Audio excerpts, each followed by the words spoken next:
And presumably a few more people will join, but I want to be respectful of all of your time. So I'm going to get started right now. And I've known some of you here for a while. Hi, Patrick. Oh, we got another person coming in. I will keep my eye on that. Hi, Penny. I've known some of you here for a while, and some of you are very new to me. And welcome, welcome, welcome to all of you. Thank you for taking this time, because sleep is so important to our overall health and longevity. But first, I just want to introduce myself. I've actually shifted how I introduce myself recently to make it more fun, because, you know, integrative mind body practitioner, that's kind of boring. And you go, what's that? So instead, I'm saying I'm a baggage removalist and a toxin slayer. Now that sounds far more interesting, I think, anyway. And what does that mean? Well, I help you create freedom from the chaos of life and life stressors. I'm the catalyst to guiding you through the most toxic parts of your life, toxic behaviors, toxic food, toxic relationships, toxic thinking that is weighing you down, holding you back from achieving your dreams. I show you the way to coming out the other side stronger, healthier, and more connected to your body, emotions, and mind. And guess what? Those toxins can impact your sleep, our topic of the day. So your health is a journey. It starts with a problem, awareness of that problem. Then you need new skills.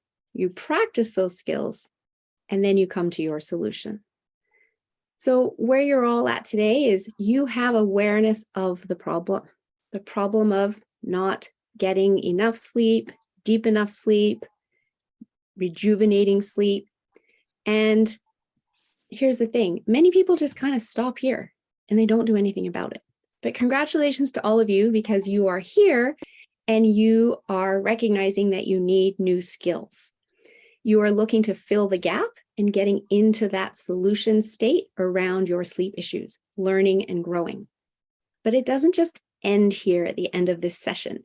You have to actually practice your new skills that you learned today, or new habits that we're going to be talking about. And once you practice those, then you get into the state of managing them and having your solution. And then we start all over again with whatever the next health issue that's coming up, because it's always a journey and there's always something.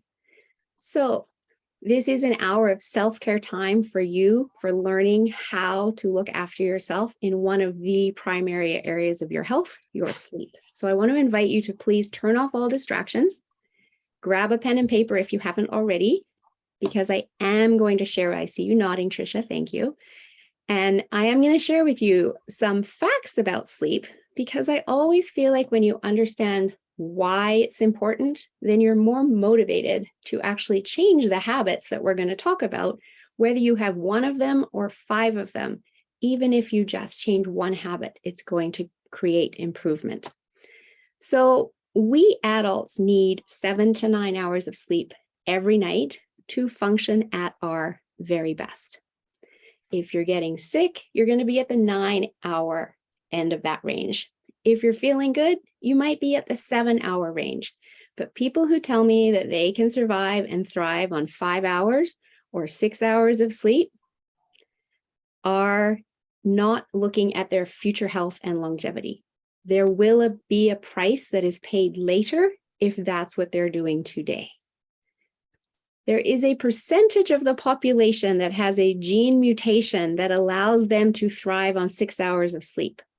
But when rounded per normal rounding rules, that percentage comes to 0%. So it's a very, very small number of people that can get away with only 6 hours of sleep. So we all need 7 to 9 hours of sleep. When we're not getting enough sleep, there's all sorts of things that aren't happening in our body that we want to have happen. We start to break down the health of our gut microbiome. Our good bacteria die off. This causes imbalances in our gut. Our gut is connected to our brain with the gut-brain connection. This can result in brain fog. It can result in neurotransmitter production being deficient. Our gut has to be in balance for us to have optimal neurotransmitter production. What's that? That's your serotonin and your dopamine hormones, your feel-good hormones. So when we're not getting enough sleep, do we feel good? Not usually. And we don't want to be doing this on an ongoing basis because it really does start to break down the gut. And I do see that clinically in our lab results that I run. So 70 million Americans struggle with sleep.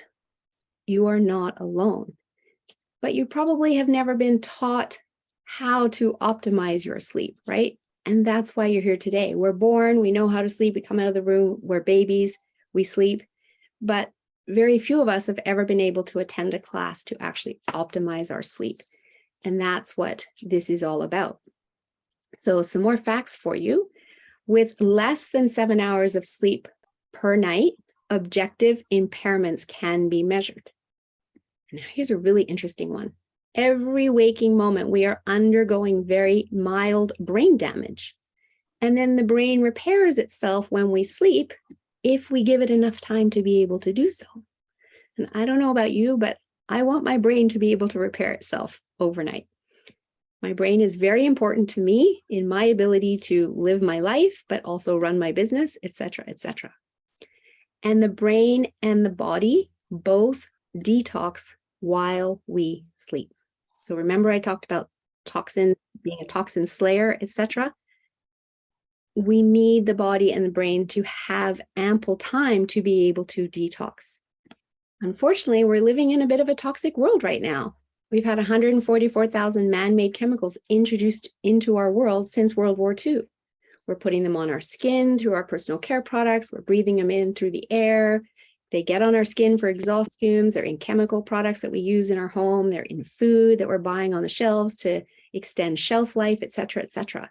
So we're at a place where we can't avoid the toxins, but we can do more to get those toxins out. And we need to be able to support our body in doing its job and having it be able to fully detox overnight. And when we don't get enough sleep, the body can't spend the time that it needs in order to detox.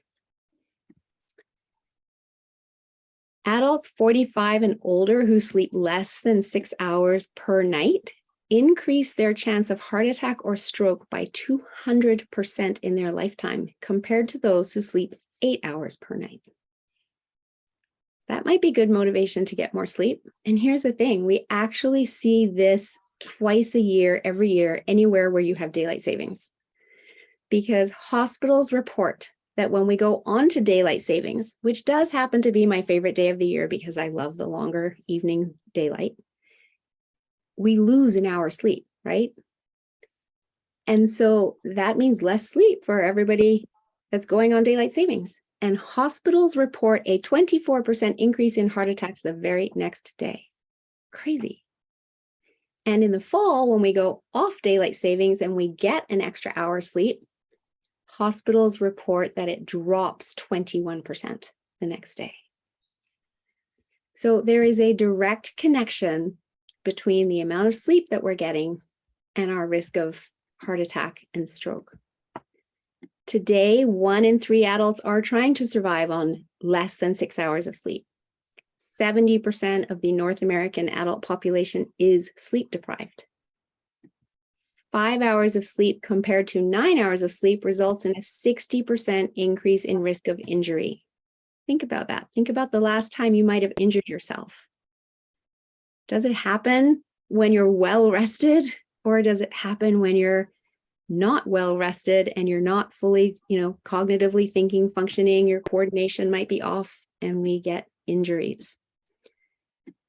Plus, if you aren't sleeping well, your brain will ask you for more energy because we get energy through sleep and through food.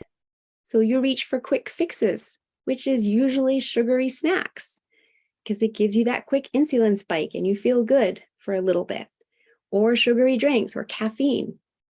And the lack of energy from sleep results in you actually eating 200 more calories per day, which results in 73,000 calories per year if you did it every single day, which is about 15 to 20 pounds of body weight. When we're not sleeping enough, we're eating more because sleep regulates our satiety hormones, of leptin and ghrelin. We've got a hunger hormone, we got a satiety hormone, and sleep regulates it. When we're not sleeping enough, we're dysregulated. And as I've said, sleep negatively impacts the health of your gut. And the health of our gut is the basis for our overall health. We want our gut to be healthy. So those are just some facts for you. By no means are they all of them. I just wanted to share them with you. Like I said, when you understand the why, you have a little bit of motivation. Hopefully one of those resonated with you to give you that motivation to now start to change the habits that we're going to dive into. So I'm going to open up the poll because I just thought I'd make it more fun and more interactive. I've got question number 1 here for you all to answer. I've launched it. Hopefully you can all see that now. How many drinks of coffee do you have per day? I just want to see where we're at with this particular group. You didn't put 0. Oh, sorry, I should have.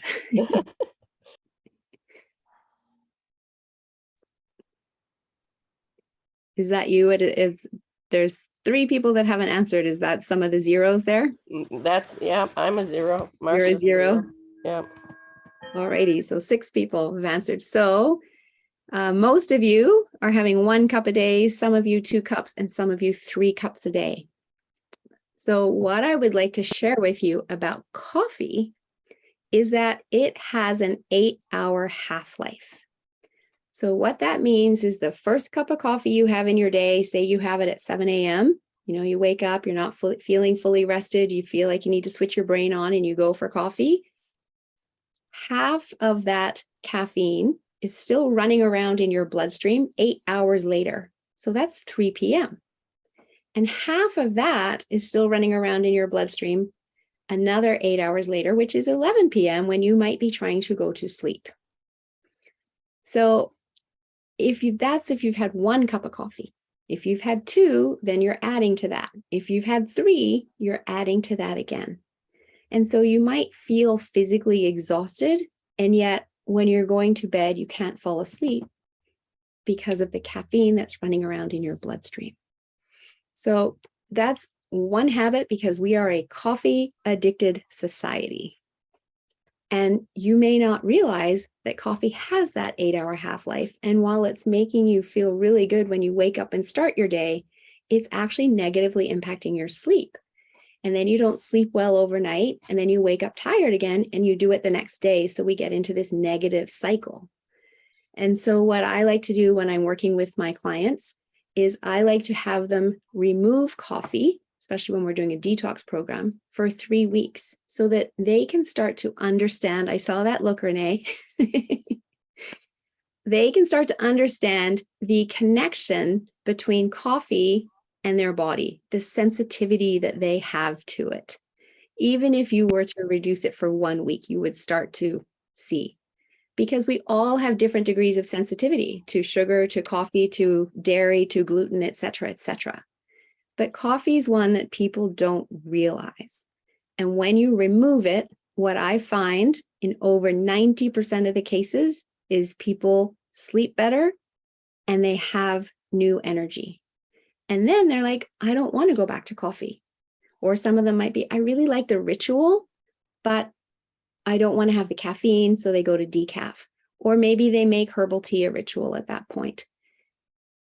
There are herbal teas that taste like coffee. One is called Dandy Blend that you can buy at Whole Foods. I buy it in my local health food store too. It tastes just like coffee, so it allows the ritual to continue, but without the caffeine. And when people are waking up with renewed energy, they're happier and they're motivated to continue kicking that coffee habit. If some people started at 3 cups a day, they might end up going back to 1 cup a day, and they find they can manage 1 cup a day and they still get the better sleep. So that is habit number 1, coffee. Now we're going to go to, I'm going to end that poll so we can go to the next question. And I'm launching this one. What time do you typically eat dinner? Hopefully I've covered all the time zones.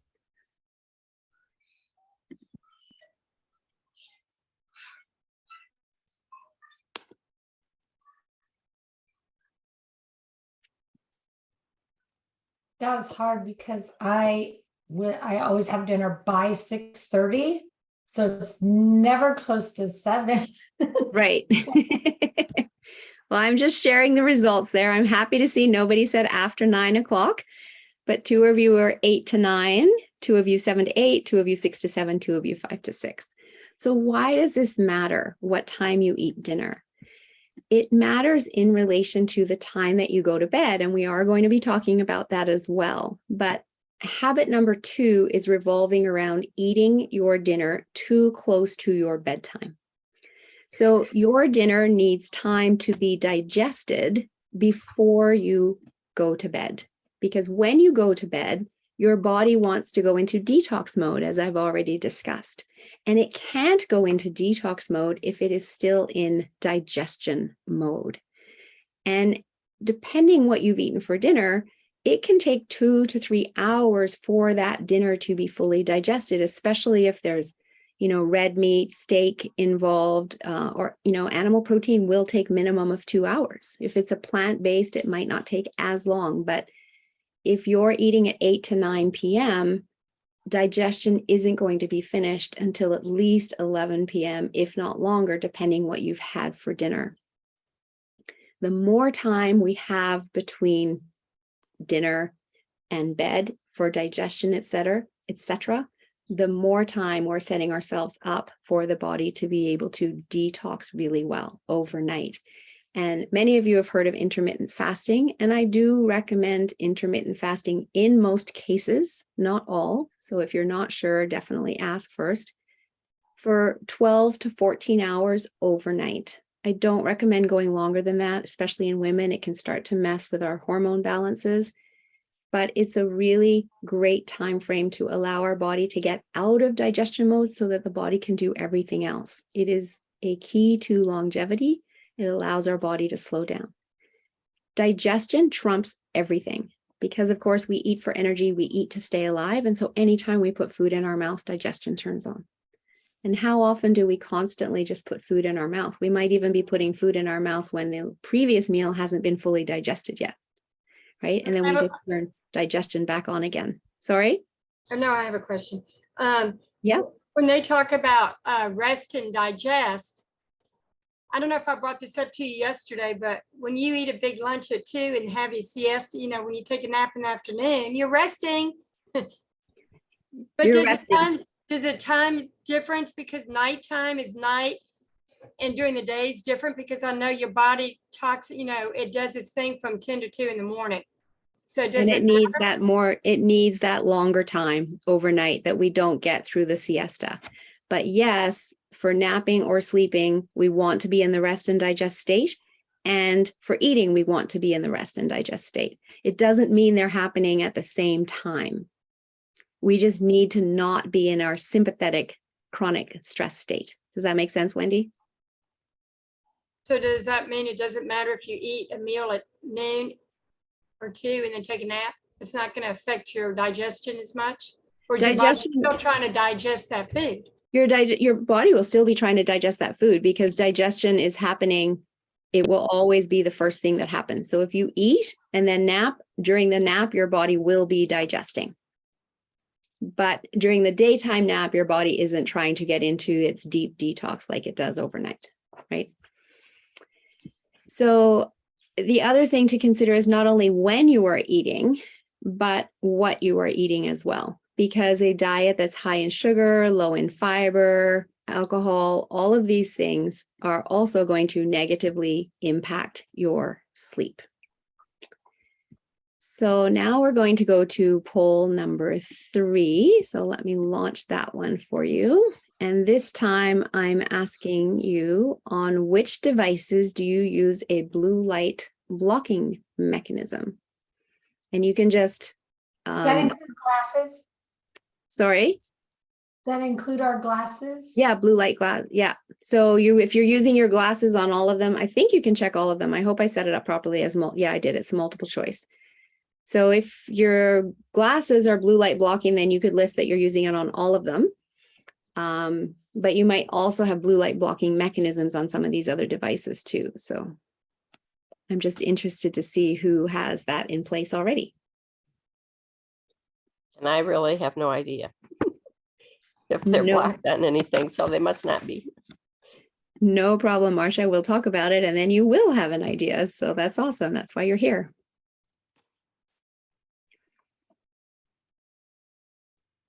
So I've got some of you, 4 of you have responded to that one. Yeah, Maybe- there was no zero, so I don't do it on anything. Okay. All right. So I'll just end this poll and keep going and we'll talk about this so everybody knows what they can be doing.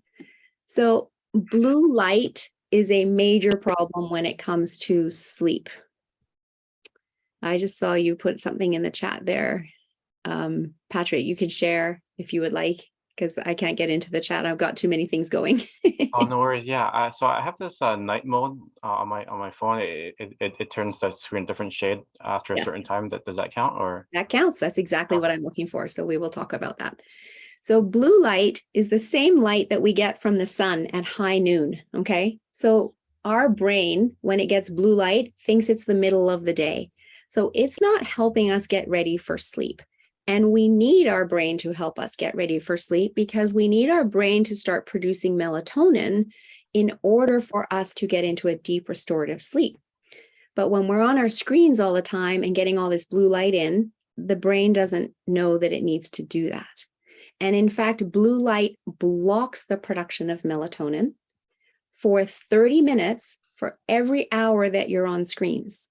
So if you're on screens in the evening for 3 hours, when you get off those screens, that's another 90 minutes afterwards that your brain cannot produce melatonin. And you might be getting off that screen and plopping into bed because now it's midnight and expecting to sleep on demand.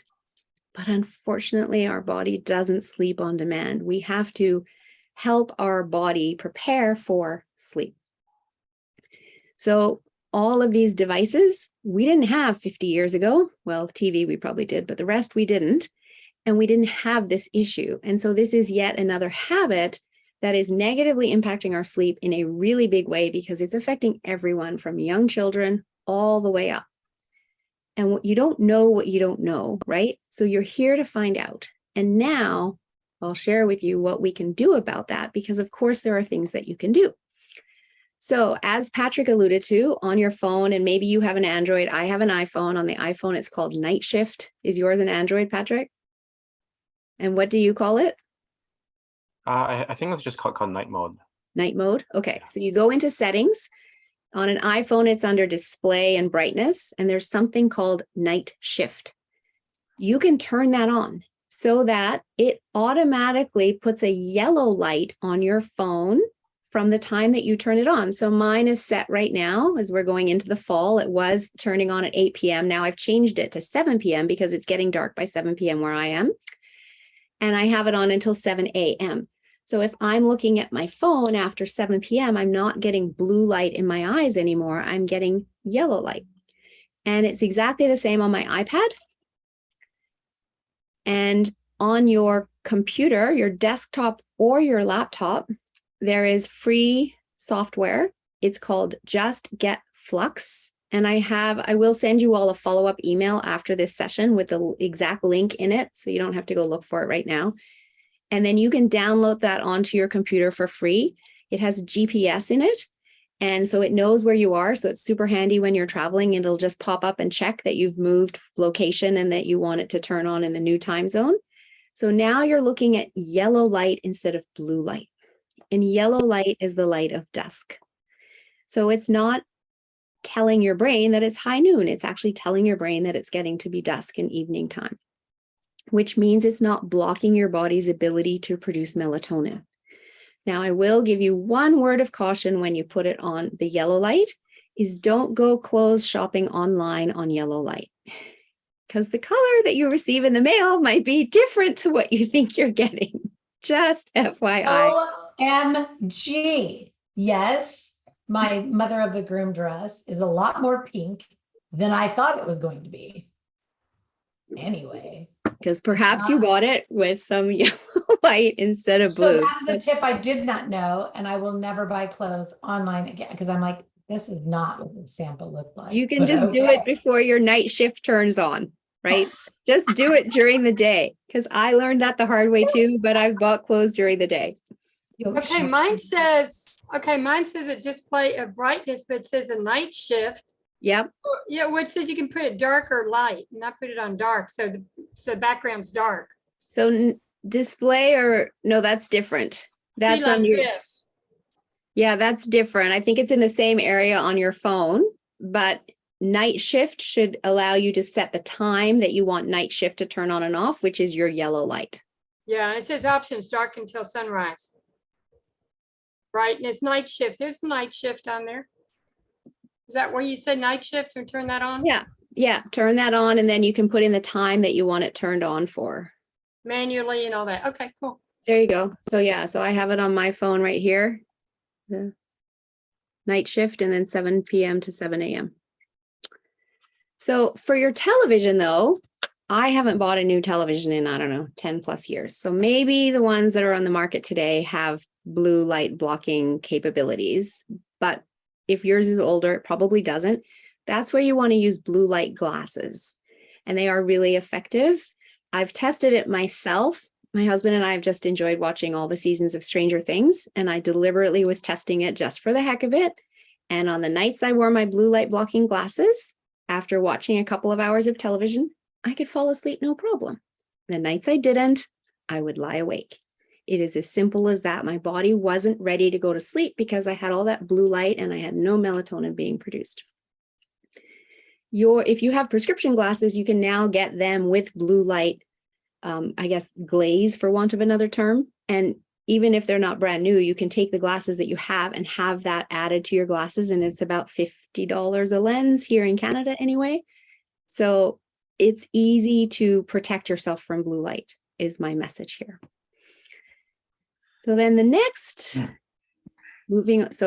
habit number 3 is too much time with blue light, which we can now all change. And now we're going to pull number 4, which is, do you have a nightly bedtime routine?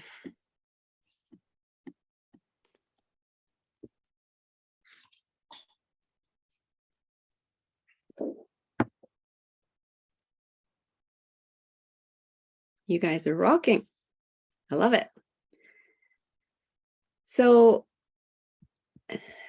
7 of the 8 of you have finished there, and you all have a nightly bedtime routine. And I love that, because that is another key habit that impacts our sleep positively or negatively. So as I said, we need to help our brain prepare for melatonin production so that we can get into a nice, deep, restorative sleep. Our brain used to automatically be able to do that way back at the beginning of time, before the advent of electricity. The brain would use dusk, and it would know it's dusk. These people are going to start going to bed soon. I'm going to start producing melatonin. Very smart brain. We're part of nature. But then we screwed it up when we invented electricity, because then the brain didn't know when it was dusk anymore. So we actually have to teach our brain when it's time to start producing melatonin. And the best way to do this is to have a nightly bedtime routine that's anywhere from 30 to 45 minutes long, where we're off all devices now. And we do the same things daily for 30 days, 4 to 6 habits. We do them in the exact same order. So for everyone, those 4 to 6 habits could be completely different. How many of you remember having had a bedtime routine when you were kids? I know I had one.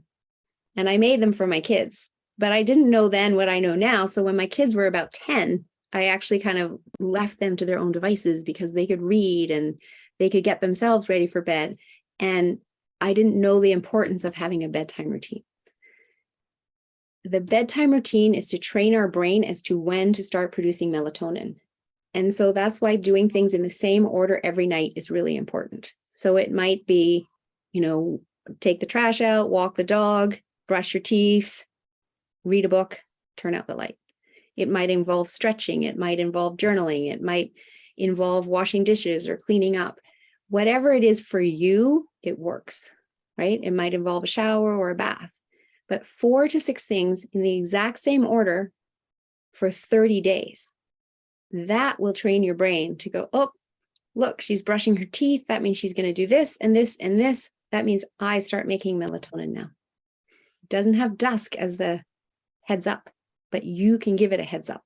The first item of that 30 to 45 minute bedtime routine. Does that make sense? So you might need to be, I love that you all have bedtime routines, but you might need to tweak it a little bit to either make it just that little bit longer so the brain has time to start producing melatonin, or make it sure it's the same order every night. The brain likes that consistency because then it knows what you're going to do. Awesome. So now we're going to move to our final poll question. What time do you typically go to bed?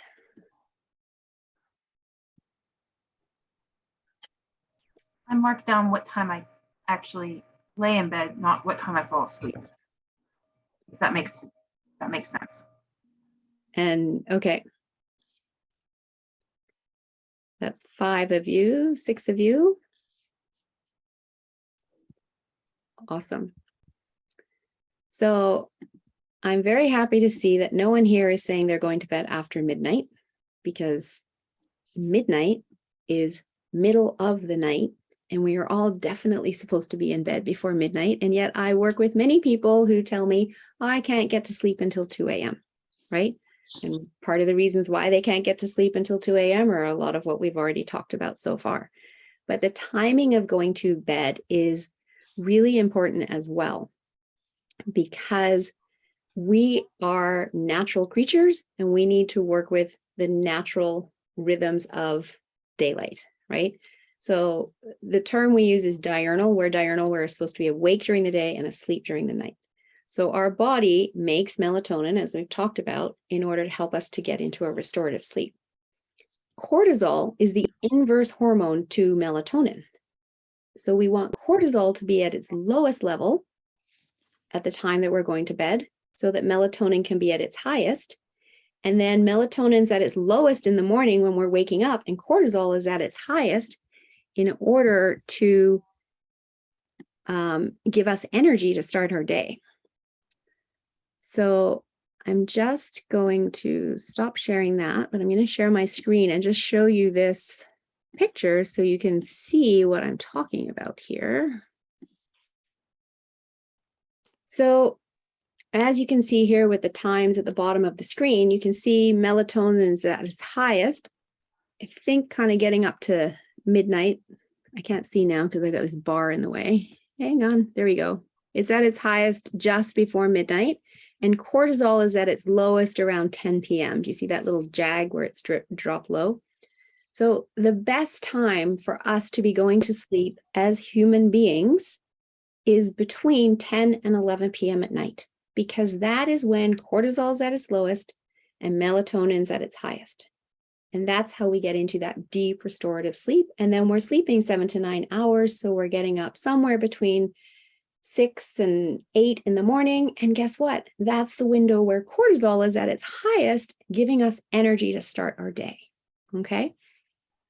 So when we don't have melatonin being produced, it's harder for us to get into a deep restorative sleep.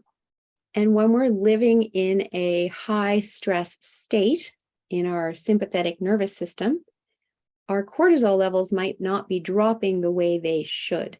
That can also be negatively impacting our ability to be getting a good night's sleep. Now, these people who tell me, oh, but I can't sleep until 2 a.m. or 3 a.m., that's the best time for me, and then I'll get up at 11 a.m., et cetera, et cetera. The reality is their diurnal rhythm is broken, and we work to fix it. Because if you're not sleeping until 2 or 3 a.m. and you're telling me you're not tired until there, you're getting a second wind. We've all heard of that second wind and experienced it from time to time. We don't want to experience it on a nightly basis. That second wind is coming from cortisol already starting to rise and melatonin already starting to dip. And if we're sleeping way past that 6 to 8 a.m. wake up window, by the time we're getting up, our cortisol levels will be lowering. And now we're getting up and we might have been in bed for 8 hours from 3 a.m. but we still feel groggy because our cortisol levels are already dropping as we go through the day, which is what they're supposed to do. But we don't realize this, so we don't know why we're feeling this way. And then we reach for a cup of coffee to kickstart our brain, and we get into that negative cycle. Is this making sense to everyone? Any questions about any of this? Because I know I've just given you a lot of information here. I just want to check in before I keep going. Everyone's good? Awesome. So what do we do about all of this? There are obviously more habits, but I didn't want to overwhelm you, and I really want to honor the hour time. So I want to start talking about what we do about this. But definitely if there's other habits that you're wondering about, we can have a call. There's an invitation to book a call with me anyway to chat about your health strategies, your sleep strategies, etc., so that we can talk about them. But sleep comfort is another big one, making sure that your bedroom is set up properly. Alcohol is another big one. And then what do we do about this? This stress state is such a common experience for people. And as Wendy mentioned earlier, we need to get into our rest and digest state and out of our stress state. So I have a very easy tip that can help you do this, that you can do absolutely anywhere. It's not just used for sleep time. It can be used before eating a meal so that you can make sure digestion's turned on. It can be used if you're in the car and you're running late for a meeting because there's bad traffic and you can feel your stress levels going up. And it's literally using your breath, because you have your breath with you all the time, and it's absolutely free. I call it 5-5-7 breathing. And all you do is you inhale for a count of 5, you hold your breath for a count of 5, and you exhale for a count of 7. And you do 10 rounds of that. And by the time you get to round 10, your brain goes, I thought I was stressed out, but I'm breathing like a safe person. I must be safe. Therefore, I'm going to turn on my rest and digest system. So there's several things going on here with this. We are literally tricking our brain into letting it know that we're safe. And the reason it realizes that we're safe is because if you were running away from a lion or a tiger, which is the old day trigger of your sympathetic nervous system, you would be running hard, arms moving, you would be panting, your exhale would not be longer than your inhale. But when your exhale is longer than your inhale here with a count of 7, that's what alerts your brain to say, I must be safe. And it will turn on our rest and digest system. This can help us get to sleep because we need to be in our rest and digest system for good sleep. The other thing that's happening is if you're counting all of this, 5, 5, 7, and then 10 times, if you're anything like me, I count the 5, 5, 7 in my head, but then I need to count the 10 rounds. So I use my fingers because that's a lot of counting that we're doing here, right? And all of that focus is allowing my brain to let go of whatever else over here might have been stressing me out and focus just on this. I now sleep very well because I practice all of these things I'm teaching you, but every once in a while, I will still wake up in the middle of the night and not be able to fall asleep, or test my own theories and do things like watch Stranger Things for 2.5 hours without blue light glasses on and then lie there awake and go, okay, this is ridiculous. Let's do some breathing, right? I've never got past 8 rounds before I fall asleep. I've used it driving in traffic. Don't worry, driving in traffic, I don't fall asleep doing it. I do stay awake and I will do all 10 rounds, but it's very, very effective. And you can literally do it anywhere. So what else can you be doing in terms of your health and understanding all of this? Because as you've heard, hormones are involved, stress is involved, et cetera, et cetera. So if you can implement new habits around those 5 habits that I've told you about, you can change them, but you can also dig deeper if you would like to. And so I want to share with you some of the ways that you can do that. So the lab tests that I offer get mailed to your home. So you don't have to go to a clinic anywhere. You can do them all yourself. And this one, the thyroid adrenal hormones, is very helpful. It gives you so much information in one lab. First of all, it gives you all 4 cortisol markers through the day. So I can see what your cortisol level is when you're getting up in the morning, at lunchtime, at dinner time, and at bedtime. Is your body following a normal diurnal rhythm, or is your body not able to because it's been in the chronic stress state for too long? And do we need to help calm your body with some natural herbs and supplements while you build these new habits?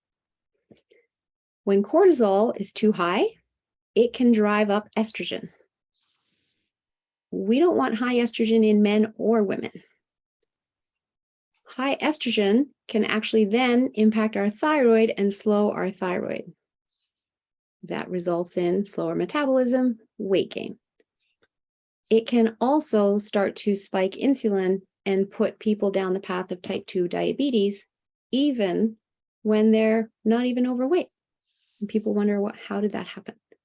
And high estrogen in women can also be a cause of breast cancer. All can be triggered by cortisol. Going back to detoxification and the body's need to detoxify, and why when I work with clients, I start everyone with a detox plan, is if our liver is overburdened because of all the toxins in our world today, it can't do its job properly. And one of the things it can't do is detox the excess estrogen. So we end up with more estrogen because we're also getting estrogen through food, and some of that can be healthy food, but we also get it through a lot of personal care products that we're using and putting on our skin, et cetera, et cetera. So that's one lab that we can run to assess, what are your cortisol levels doing? How are they impacting hormones and these other kind of domino effect aspects of your health? And how is all of that impacting your sleep? So another lab is looking at your gut health, because remember I said poor sleep over time can result in the breakdown of the balance in your gut. We're killing off good bacteria. It means bad bacteria have a chance to take over, or yeast can take over, because when the gut, think of the gut like a football stadium and it has 20,000 seats. If we kill off 3,000 seats, those seats are now open for yeast to take over, for bad bacteria to take over, and we just create a dysbiosis or an imbalance in our gut. That leads to inflammation, and that can trigger other health issues, including digestive health issues and things like bloating and constipation and gas, et cetera, all because we're not getting enough sleep and we're impacting our gut. And as we impact our gut, that impacts our serotonin and dopamine levels and how we're feeling in our brain with brain fog and our happiness hormones, et cetera.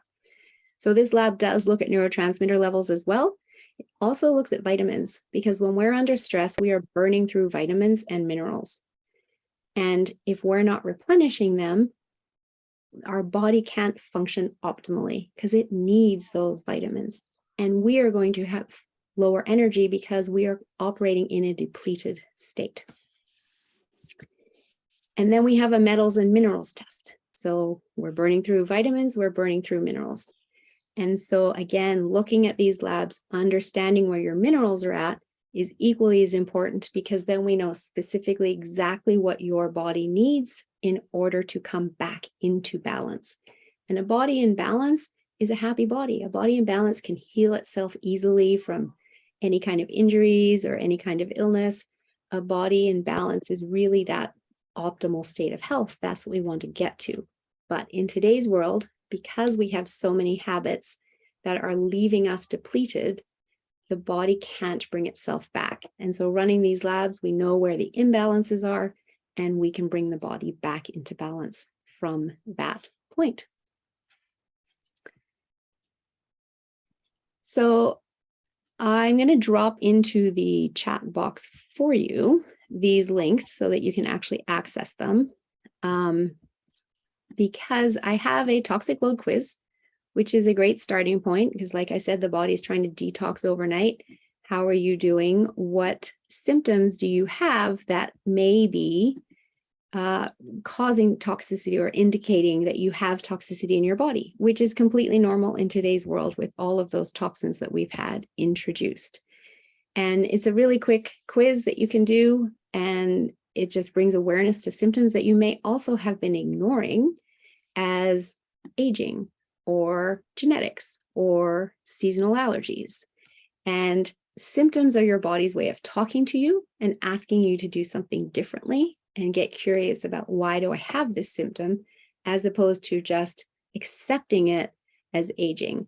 We're not supposed to feel worse as we get older. We can still feel wonderful as we age, but we have to pay attention to the symptoms and not ignore them if we want that to happen.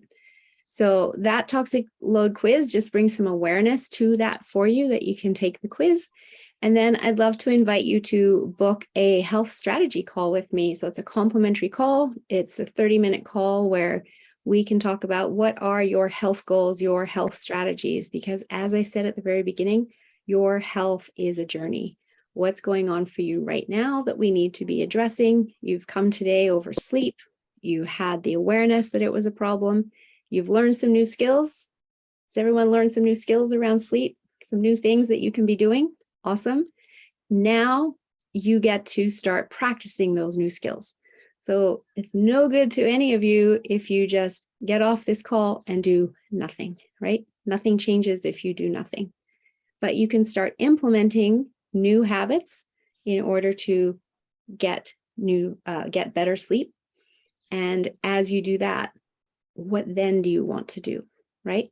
On this journey of optimizing your health. Somebody said, Lynette, how about if you have breaks between sleep to go for a call, then go back to sleep? Is it harmful or is it okay? Lynette, I know that you probably do that in the time zone that you're in. It is not really okay. Definitely, you don't want to be doing that on an ongoing basis, because it is very much interrupted sleep and it makes it harder for your body to get into a deep restorative sleep once you've woken yourself up the first time. So try not to do that, or at least very much limit the number of times that you're doing that. And thank you, Trisha. Highly recommend the quiz and the one-on-one. I would just love to, if people don't mind, I would love to hear either a takeaway or one habit that you know that you can change and you can start implementing tonight as a result of coming here to this workshop today. Trisha, you unmuted, so why don't you start? I always have something to say. For me, because I've been working with you for some time, and the work that I do already, right? Like I have a night hygiene process, but I think what I'd like to do is step into that night hygiene process with the intention of it really being a go to sleep process. Mm-hmm. Instead of, I feel like I want to go get comfortable. Right. Because sometimes I notice, like I'll lay there, sometimes I'll fall asleep in an hour and a half, but most times it's a couple of hours to 3 hours before I go to sleep. That's why I'm the one that goes to bed before 9. Right. And so I want to see if I can, kind of make that a little bit smaller of a process, so that it doesn't take me as long to fall asleep. Mm-hmm. Yeah. So part of it could be just your brain isn't producing melatonin yet, because you might have a nighttime routine, but it's not recognizing the consistency of the habits in the same order every night. Yeah. Awesome. Awesome. Brian, would you like to share? Well, my problems, I usually get to sleep, but I've usually got to go to the bathroom about 2 o'clock in the morning. Mm-hmm. And after that, it's a problem going back to sleep. Right. So is it a problem going back to sleep because you start thinking about the things that you have to do the next day, or because it's still pitch black at 2 a.m. So it's not lighting that's impacting you? What do you think is causing the problem of not getting back to sleep?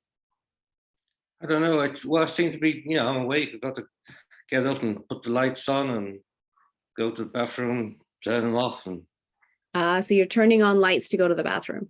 Yeah. Right. Can you, instead of turning on big lights, could you maybe have like a little flashlight by your bed at night, so that and a smaller one with a yellow light, so that you can use the flashlight to go to the bathroom and you're not getting all that blue light, because lights very often are blue light too in your eyes in the middle of the night? Maybe. It's a thought.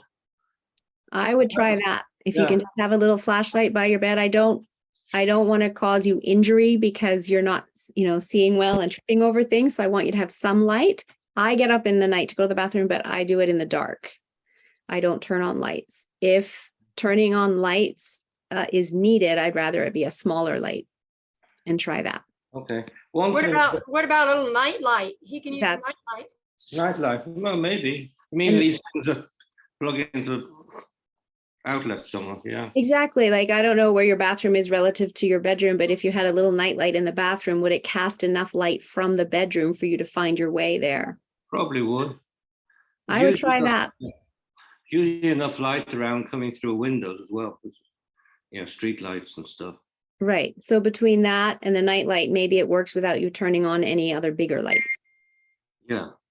Perfect. Yeah. Let's try that. And then let me know. Try it for a week and send me an email. Let me know how it goes. Okay, I'll let you know. And have to. There's other stuff I want to talk about, but we'll do that sometime. Awesome. Renee, would you like to share? I saw you nodding your head that you had some ideas. So Yeah, I have a very loose bedtime routine, so I think I'm going to try and tighten that up. And I'll try to do the exact same for 30 days. I'm not quite ready to give up coffee. This is my busy season from now till the end of the year. So maybe I will buy some Dandy Blend and have it for like an afternoon, maybe replace my afternoon coffee with it for a start. But I really like my coffee. So that would be a hard one. I do business in China and Australia pretty frequently. So I go into work. you got mode. your time zones. Yeah. Yeah. I do work in the morning and then I do house stuff in the afternoon and then I go back to work at night.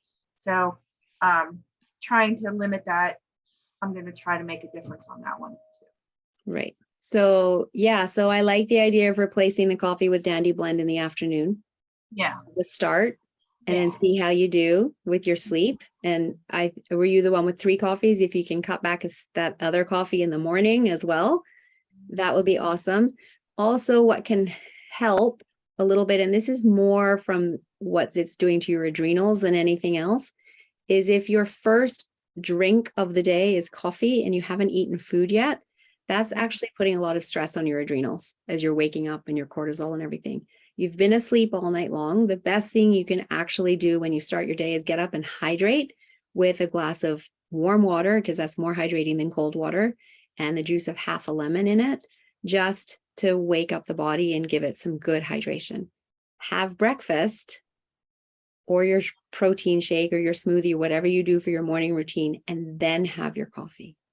And that's not going to put as much stress on your adrenals. And it sounds to me like you're super busy in your business and you do have a little bit of wonky hours going on, that the more we can take the pressure off your adrenals, the better for you. Right.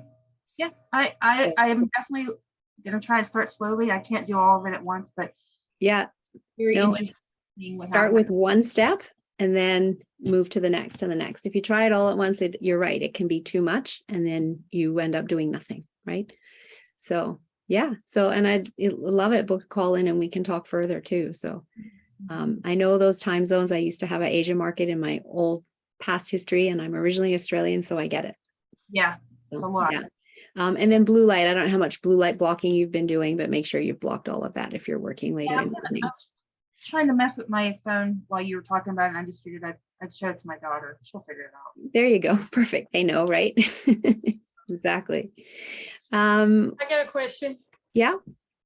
Those labs, I've used the ARL lab and the neuroscience, but the neuroscience, I can't get it through the person I did it before, but it measured like the dopamine, serotonin, neo, whatever it is, GABA, creatine. Do you have a test that does those? Does any of those tests? I didn't see what all. Similar. Yes. The gut health one that I showed you. It's not Yes. exactly the same. It doesn't have GABA, but it has the serotonin, dopamine, etc. So yeah, we can Okay, have a so- chat about that too, Wendy. So you're gonna send, this is be recording that you're gonna Mhm. send and get all that, because that's what I'd be interested in, or the lab test, maybe. Sure. And you can book in a call and we can definitely talk more about that. Absolutely. Penny, Patrick, Lene, or Marcia, would any of you like to share before we wrap up? Patrick, you just unmuted. Go ahead.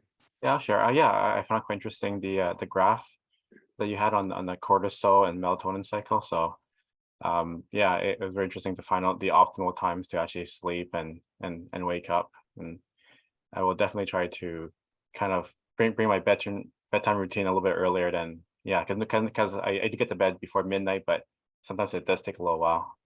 Right. Yeah. And so great point for anybody trying to adjust their bedtime routine and bring it earlier. I recommend trying to bring it earlier 15 minutes per week.